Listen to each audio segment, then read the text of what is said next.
इस वक्त मेरे साथ राब्ते में हैं हाफिज़ नवीद साहब हैं, अरम साहब, जो गुजरांवाला के हमारे नुमाइंदे। वैसे तो आपका अपना भी शहर है गुजरांवाला।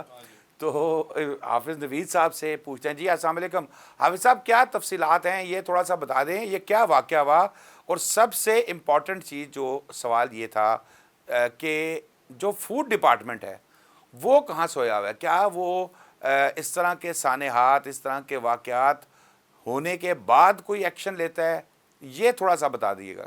जी, गुज़िश्ता रोज़ एमनाबाद के इलाके में बहुत ही अफसोसनाक और दर्दनाक वाक़या पेश आया, जिसमें 4 साला जन्नत और 7 साला नूर फ़ातिमा और 8 साला हैदर जो हैं भी फूड पॉइंट से खुला खाना खाने से जाँ बहक हुए हैं। इस वक़्त उनके चचा जो हैं मेरे साथ हैं, हम उनसे जानते हैं कि ये वाक़या किस तरह पेश आया।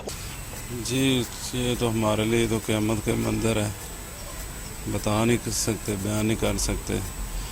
तो खुशियाँ थी, बच्चों की सालगिरह थी और गम में बदल गई अगले दिन। रात को 12 बजे वो उन्होंने बर्थडे का उनका बेटी का प्रोग्राम था, वो किया। केक तो शवारमा, दाबू, बोतल, ऐसी चीज़ें थी जो खाई हैं। तो सुबह 7 बजे 6-7 बजे उनकी तबीयत ख़राब होना शुरू हो गई। पहले भाई की हुई है, उसके बाद बच्चों की हो गई है। तो जो है महकमे अपनी कार्रवाई कर रहे हैं। फूड वाले भी, उन्होंने भी सैंपल ले गए हैं उनके रूम में से। तो ये तो फाइनल रिज़ल्ट जब मेडिकल रिपोर्ट आएगी फिर पता चलेगा क्या खाया या क्या मसला हुआ है। तो बाकी 3 बच्चे अभी हमारे हॉस्पिटल में हैं, दुआ करें अल्लाह पाक उनको सेहत तंदुरुस्ती दे। तो जिसकी शॉप पे जो ये सामान आया है, अगर मेडिकल में उसकी रिपोर्ट आती है तो फिर उसके ख़िलाफ़ तो सख्त से सख्त कार्रवाई होनी चाहिए। ये राशिद भाई ये बताएं, आप ये भी कहते हैं कि केक भी लिया है फूड पॉइंट से, बर्गर वगैरह, शवारमा वगैरह, तो क्या अभी तक ये मालूम नहीं हुआ कि किस वजह से ये बच्चों की हलाकत हुई है या जाँ बहक हुए हैं? क्योंकि वाक़या तो बहुत ही अफसोसनाक है। ये तो अभी डॉक्टर बता सकते हैं। अभी डॉक्टरों ने बताया है कि ये फूड पॉइजनिंग की वजह से कोई इनकी जो है ना मैदे से अब खून में शामिल हो गया जहर, कोई जहरीला जहर ही है। तो अब ये मेडिकल रिपोर्ट आएगी तो फिर पता चलेगा। हम इससे पहले क्या बताएं या क्या कहें, हमारी समझ में नहीं कोई बात। जी राशिद पहलवान, आप तो ये कह रहे हैं, मुझे ये बताएं कि ये घर के कितने अफराद थे जिन्होंने ये खाना खाया सालगिरह? वो मेहमान भी होते हैं, आप भी थे, चचा चाची सब, दादा दादी, ये क्या घर के कितने अफराद थे कि यहाँ राशिद नवीद पहलवान ने अकेले ये किया है? ये नवीद भाई की फैमिली लहदा है, उनके बच्चे थे, उन्होंने खाया। तो उनकी पूरी फैमिली ने खाया। 6 बच्चे हैं और 2 खुद हैं। वो उन्होंने खाया तो वो ज़ाहिर है उनको जिन्होंने खाया उनके साथ ये मामला होना था। हम इस वक्त उनके घर में मौजूद हैं। इस वक्त लोग जो हैं वो फातिहा ख़्वानी दुआए खैर कर रहे हैं और दिल हमदर्दी है सबको कि ये जो वाक़या पेश आया। इस वक्त भाई हैं, गम में बराबर के शरीक हैं आपके साथ। अल्लाह ताला उनको जन्नत अल फरदौस में आला मकाम अता करे। बहुत ही अफसोसनाक वाक़या पेश आया। जी, काफ़ी चीज़ें, बर्थडे थी बच्ची की घर में, तो काफ़ी चीज़ें यहीं मुख्तलिफ़ दुकानों से आई हैं और अभी तक पता नहीं चल रहा कि कौन सी चीज़ थी ऐसी जिससे ये सारा मामला बना है। बाकी फ्रेंसिक लेबॉरेटरी में गया हुआ है, फ्रेंसिक होने के लिए जो भी करवाते हैं डॉक्टर अपना काम कर रहे हैं। तो मुझे अभी तक कोई इल्म नहीं है क्या वजह क्या बनी है, क्यों हुआ सब कुछ। लेकिन ये है कि अगर जिस वजह से हुआ ये काम उसको ज़रूर होना चाहिए, उसकी पूछगिछ होनी चाहिए और रोका जाए जिस वजह से, ताकि जैसे मेरा घर उजड़ गया है, किसी और का ना किसी बच्चे का नुकसान ना हो, इसलिए पूरा होना चाहिए।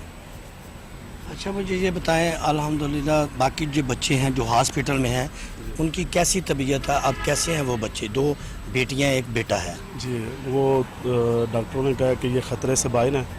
मुझे और मेरी बीवी को भी भेज दिया। उन्होंने कहा कि भेजा तो नहीं, वो कह रहे थे कि ठीक है आप ख़तरे से बाइन है। बाकी बच्चों को नहीं उन्होंने आने दिया। वो कहते हैं वो हमने अपना एक प्रोसीजर होता है पूरा जो भी डॉक्टरों का होता है वो करके फिर हमने जाने देना, वैसे नहीं जाने देना, इसलिए उन्होंने उनको नहीं आने दिया। लेकिन वो ख़तरे से बाइन है। वो बताते हैं डॉक्टर कि उनको कोई पेन नहीं है, कोई ब्लड में टेस्ट वगैरह सारे हैं और क्या कहते हैं जो भी उन्होंने करना होता है ना हमारा सारा किया हुआ है, लेकिन ख़तरे से बाइन है अल्हम्दुलिल्लाह। जी ये देखें, नवीद पहलवान वो कबड्डी के प्लेयर हैं, वो हमारे साथ हैं इस वक्त। जो उनके घर जो है दुआए खैर और फातह ख्वानी के लिए लोग जो हैं वो दूर दराज से आते हैं, और जो हमसाए हैं या अहले मोहल्ला में वो भी गम से निडाल हैं कि जो दर्दनाक वाक़या पेश आया। जी बहुत शुक्रिया हाफिज़ इरफान आपका। जी अरम, हाफिज़ इरफान साहब ने बताया ये गुजरांवाला में 2 बच्चियां कोई शौरमे वगैरह मंगवाए थे, फ़ास्ट फूड मंगवाए थे, हालांकि वैसे ही कहते हैं कि दूर रहना चाहिए फ़ास्ट फूड से। अब सवाल मेरा बैरिस्टर साहब आपसे ये है कि जो फूड अथॉरिटी का कानून है, आपने देख लिया कि अंजाम क्या होता है। 2 बच्चियां, ज़ाहिर अभी आगे डिटेल्स आएंगी तो पता लगेगा। कानून इतना नरम है, 6 महीने की मैक्सिमम मेरा ख्याल है सज़ा है इसकी। क्या वजूहात हैं, क्या मसले हैं कि ये चीज़ें जब वक़ूआ हो जाता है उसके बाद फिर अथॉरिटीज़ भी जाती हैं, फिर MNAs भी जाते हैं, फिर मिनिस्टर्स भी अफसोस करने के लिए जाते हैं और कहते हैं आइंदा नहीं होगा। जी शदाब साहब, बिल्कुल इट्स वेरी अनफॉर्चुनेट, बड़ा अफसोसनाक वाक़या है। उन फैमिली पे क्या गुजर रही होगी, अल्लाह उनको जो है हिम्मत दे, सब्र दे। उनके लिए इतना बड़ा सानिया हो गया। असल में मैंने पंजाब फूड अथॉरिटी के केसेस भी बहुत किए हैं। पंजाब फूड अथॉरिटी का एक्ट है 2011 का, उसके तहत ये रेगुलेट होता है। कानून मौजूद है, 6 महीने सज़ा है, बिल्कुल कम है। इसमें भी तरमीम की ज़रूरत है। अभी लॉ रिफॉर्म कमेटी भी एक तश्कील की गई है पंजाब गवर्नमेंट ने। उम्मीद है कि इस पे भी वो देखेंगे। लेकिन असल जो इशू है प्रैक्टिकली, क्योंकि I have done cases for and against this, मसला क्या होता है, हम टारगेट करते हैं, पंजाब फूड अथॉरिटी टारगेट करती है बड़े होटल्स को, क्योंकि जो इंस्पेक्टर लेवल पे या AD लेवल पे जिसने जाना है, वह प्रोटोकॉल भी मिलेगा ना बाद में, फिर एक दफ़ा ज़रा ड्राइंग है तो फिर प्रोटोकॉल।